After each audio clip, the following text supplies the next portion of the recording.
CIS has a rich history. Unfortunately, that history has been lost to time. Until now.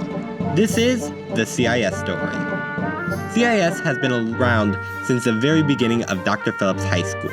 So the county came up with this idea because we were starting a new high school and they wanted to have a new program for it. So they came up with this idea, and it was really the brainchild of Dr. Ron Bryant and Jesse Heasley.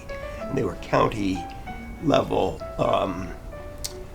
advisors for social studies and for foreign language, world languages. So they decided we'd kind of combine those two things with an emphasis also on law and international business and things like that, and create an international program, especially since Orlando was becoming so international at the time. Okay, so CIS has had a few directors.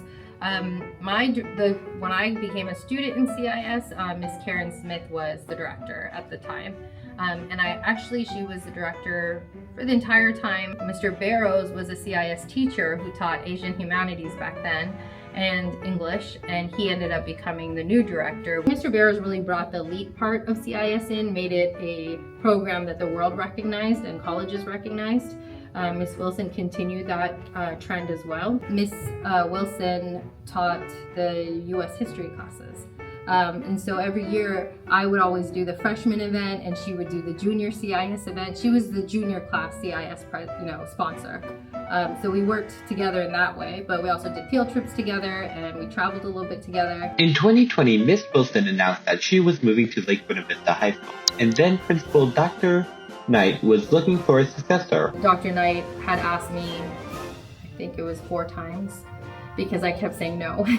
I have 4 children, I was working on my PhD, I was like, there's no way I could take on being director. And then, I found out that they were thinking of dismantling the program if there wasn't going to be somebody that knew and understood the history of CIS that could take over. So I went ahead and told Dr. Knight I would give it a shot for a year. So in 2021, Ms. Patel started as the director of CIS. I came in, it was more like, well, International Council should be for anyone who wants to help build a program. So we have up to 60 people. There's still some areas that need to grow. Having 60 people in a group is hard to manage. I don't see a super big shift. I think they've got a little bit more identity with all the shirts. We had t-shirts and stuff, but I don't think we were as visible as they are now. Favorite part about CIS is really not being a leader to students who are looking for direction, but pushing students to initiate and be leaders themselves. I have had the honor to see students go from 9th grade to 12th grade, figure out who they are, figure out how to speak up, how to get what they want. I have got students who sort of hesitated or thought, well, I didn't get selected for this. And it was like, so what? If you didn't get selected for it, don't take no for an answer. Just go and do it anyway. And people will see that you should have been selected for it. Things like that, every student has a strength. And so using that strength in a way that they could contribute to the program, that was a blessing. And then students who had weak areas, making it a safe environment for them to come and say, I don't like public speaking, but I want to help recruit and I'm willing to put myself out there.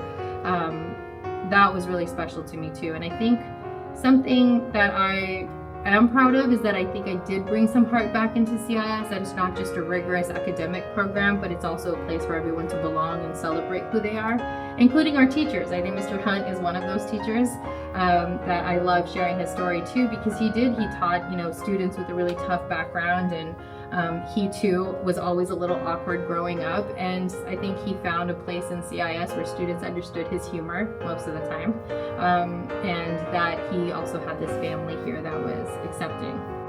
So what is the CIS story? It's a story of belonging and growth. It's finding your talents and growing as a person to use them to be an upstander. Who's your favorite CIS TV kid? Well, that would have to be JR. JR is my favorite CIS TV kid. He doesn't have the word no in his vocabulary. He's always willing to try. He takes my feedback, and so yeah, I couldn't ask for a better student. That is an incorrect answer. Everything. It's Michelle.